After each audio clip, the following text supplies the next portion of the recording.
اردو فن news میں خوش آمدید۔ بسم اللہ الرحمن الرحیم۔ السلام علیکم ناظرین۔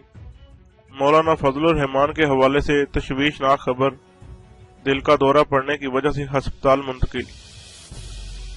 مولانا فضل الرحمان کو دل کی تکلیف کے باعث اسپتال پہنچا دیا گیا۔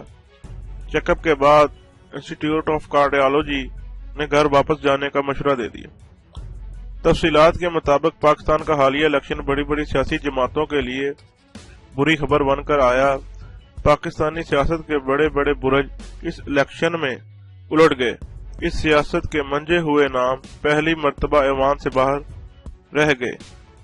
ایسے ہی بڑے ناموں میں سے ایک نام جمعیت علماء اسلام فضل الرحمان گروپ کے سربراہ مولانا فضل الرحمان کا ہے۔ ان کو پاکستان تحریک انصاف کے علی امین گنڈا پور نے انتخابات میں شکست دی تھی۔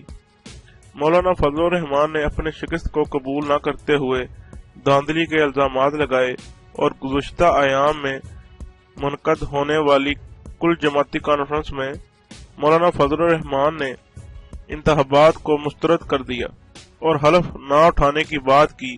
تاہم اس کے بعد اتحادیوں نے مشاورت سے یہ فیصلہ کیا گیا کہ اسمبلیوں میں جا کر حلف لیا جائے اور وہاں اس معاملے کو اٹھایا جائے۔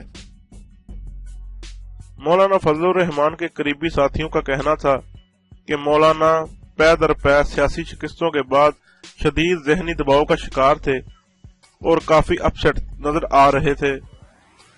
اب اس حوالے سے خبر یہ ہے کہ مولانا فضل الرحمان کی طبیعت اچانک ناساز ہو گئی ہے۔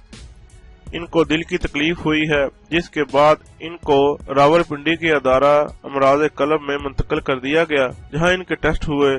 تاہم طبی معائنے کے بعد گھر واپس روانہ ہو چکے ہیں۔